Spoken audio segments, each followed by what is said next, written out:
वो न सिर्फ एक सफल उद्योगपति थे बल्कि अपनी विनम्रता, समाज के प्रति समर्पण और अद्भुत नेतृत्व क्षमता के लिए भी जाने जाते थे।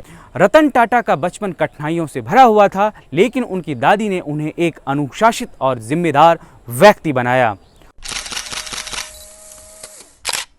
नमस्कार दोस्तों, दुनिया में कुछ ऐसे ही लोग होते हैं जो केवल अपने काम से ही नहीं बल्कि अपने व्यक्तित्व और विचारों से भी हमें प्रेरित करते हैं। ऐसे ही एक व्यक्ति थे रतन टाटा। वो न सिर्फ एक सफल उद्योगपति थे बल्कि अपनी विनम्रता, समाज के प्रति समर्पण और अद्भुत नेतृत्व क्षमता के लिए भी जाने जाते थे।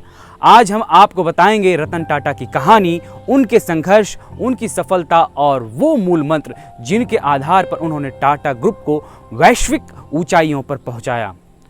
रतन टाटा का नाम किसी परिचय का मोहताज नहीं है। वो भारत के सबसे प्रमुख व्यवसायियों में एक थे और टाटा सन्स के मानद चेयरमैन के रूप में कार्य कर चुके हैं। रतन टाटा की कहानी केवल उनके व्यापारिक सफलताओं तक सीमित नहीं है, बल्कि वो कई व्यक्तिगत और व्यावसायिक चुनौतियों से जूझते हुए सफलता के नए मापदंड स्थापित करने वाले व्यक्ति रहे हैं। उनके जीवन की कई कहानियां हैं जो उनके महान व्यक्तित्व को दर्शाती हैं। रतन टाटा का जन्म 28 दिसंबर 1937 को मुंबई में हुआ था। उनके माता पिता नवल टाटा और सोनी टाटा 1948 में अलग हो गए थे जब रतन केवल 10 साल के थे। इसके बाद उनका पालन पोषण उनकी दादी नवाज़बाई टाटा ने किया। रतन टाटा का बचपन कठिनाइयों से भरा हुआ था, लेकिन उनकी दादी ने उन्हें एक अनुशासित और जिम्मेदार व्यक्ति बनाया। रतन टाटा अविवाहित रहे। उन्होंने अपने जीवन में 4 बार शादी के करीब पहुंचे, लेकिन कई कारणों से वे शादी नहीं कर पाए। इनकी भी एक अलग कहानी है।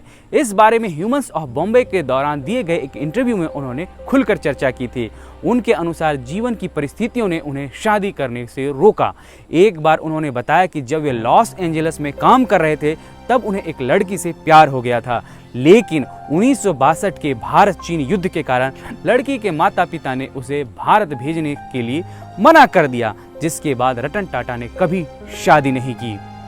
रतन टाटा का अपने पिता नवल टाटा के साथ भी कई मतभेद थे। उन्होंने खुलासा किया था कि वे अपने पिता के कई बातों पर सहमत नहीं हो पाते थे। वे बचपन में वायलिन सीखना चाहते थे, लेकिन उनके पिता उन्हें पियानो सिखाना चाहते थे। इस छोटे से मुद्दे ने भी दोनों के बीच मतभेद को बढ़ा दिया। इसके अलावा जब रतन टाटा ने उच्च शिक्षा के लिए विदेश जाने का सोचा तो वे अमेरिका जाना चाहते थे, जबकि उनके पिता चाहते थे कि वो ब्रिटेन में अपनी पढ़ाई पूरी करे। लेकिन रतन टाटा ने अंततः अमेरिका के कॉर्नेल विश्वविद्यालय से आर्किटेक्चर की पढ़ाई पूरी की। वो आर्किटेक्ट बनना चाहते थे, जबकि उनके पिता उन्हें इंजीनियर बनाने के लिए प्रेरित कर रहे थे। रतन टाटा ने टाटा समूह में अपने करियर की शुरुआत 1962 में की थी, जब वो पहली बार कंपनी के साथ जुड़े। 1991 में रतन टाटा को टाटा सन्स का चेयरमैन बनाया गया। इससे पहले JRD टाटा कंपनी के चेयरमैन थे और उन्होंने 3 लोगों को कंपनी की मुख्य जिम्मेदारियां सौंप रखी थी। JRD के समय ये 3 व्यक्ति कंपनियों के मुख्य फैसले लेते थे, लेकिन रतन टाटा ने चेयरमैन बनते ही इन तीनों को हटाने का फैसला लिया और टाटा समूह की लीडरशिप में महत्वपूर्ण बदलाव किए। रतन टाटा को लग रहा था कि ये तीनों व्यक्ति कंपनी पर अपना वर्चस्व जमा चुके थे और संगठन में बदलाव की जरूरत थी। उन्होंने रिटायरमेंट पॉलिसी भी लागू की, जिसके तहत बोर्ड में किसी भी डायरेक्टर को 75 साल की उम्र के बाद पद छोड़ना होगा। इस पॉलिसी के तहत सबसे पहले उन्हीं तीनों को गद्दी छोड़नी पड़ी जो पहले से ही कंपनी के मुख्य निर्णायक थे। रतन टाटा के नेतृत्व में टाटा समूह ने विश्व स्तर पर अपनी पहचान बनाई।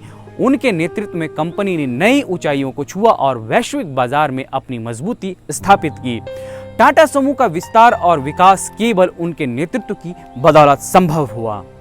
रतन टाटा का सबसे प्रसिद्ध और महत्वपूर्ण प्रोजेक्ट था टाटा नैनो।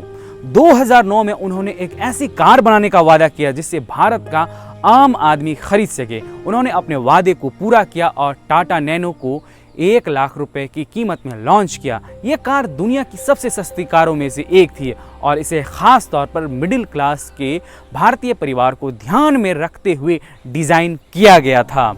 हालांकि टाटा नैनो की मार्केट में ज्यादा सफलता नहीं मिली, लेकिन रतन टाटा के इस प्रयास को सराहा गया। ये प्रोजेक्ट उनके सामाजिक दृष्टिकोण और आम आदमी की मदद करने की उनकी प्रतिबद्धता का प्रतीक था। दर्शकों, रतन टाटा केवल एक सफल व्यवसायी नहीं थे, बल्कि वो एक समाजसेवी भी थे।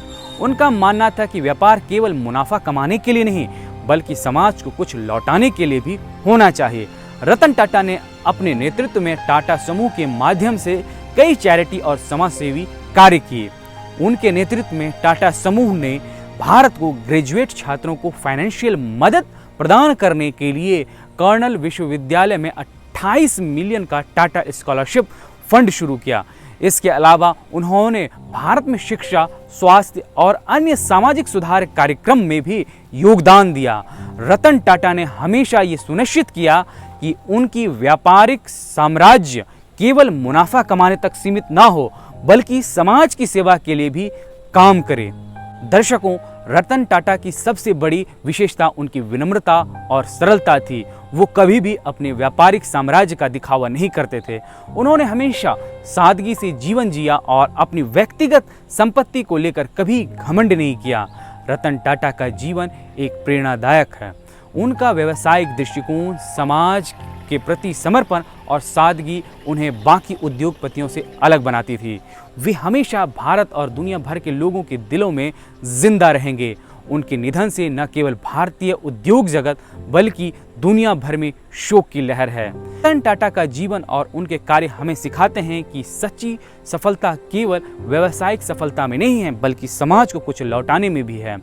उनके द्वारा किए गए समाज सेवी कार्य और टाटा समूह में लाए गए बदलाव उन्हें एक महान उद्योगपति के रूप में स्थापित करते हैं।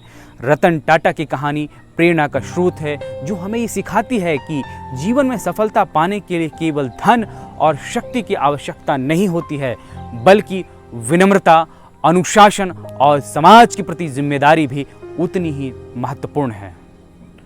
दर्शकों, रतन टाटा की यह कहानी आपको कैसी लगी? आप अपनी राय हमारे कमेंट बॉक्स में ज़रूर दें। हम ये वीडियो थोड़ा लेट से बना रहे हैं, क्योंकि जब रतन टाटा जी का देहांत हुआ तो मैं भी नहीं समझ पाया किस कंटेंट पर काम करूं। क्योंकि जब मैंने ये YouTube स्टार्ट किया था, उस स्टार्टअप में मैंने रतन टाटा जी के बारे में पढ़ा था और उनकी कई कहानियों से मैं भी इंस्पायर्ड था। हिम्मत नहीं हो रही थी सुनाने की, लेकिन जब नवरात्रि समाप्त हुई और मेरे दिल में हुई कि ये स्टोरी मैं आप लोगों को सुनाऊं, इसलिए सुनाऊं ताकि मेरे बाद जो भी लोग YouTube, Facebook वगैरह पर काम कर रहे हैं और वो रतन टाटा जी से इंस्पायर्ड हैं, तो ये वीडियो ज़रूर देखें। बहरहाल दर्शकों, द न्यूज़ 9X की टीम की ओर से रतन टाटा जी को विनम्र श्रद्धांजलि। हम ये नहीं कहेंगे कि आप हमारे Facebook पेज को लाइक कर लें और सब्सक्राइब कर लें, ये आपकी जिम्मेवारी है। अगर ये वीडियो आप देख रहे हैं तो 2 मिनट का मौन आप रतन टाटा जी के लिए ज़रूर रखें। अंत तक देखने के लिए शुक्रिया।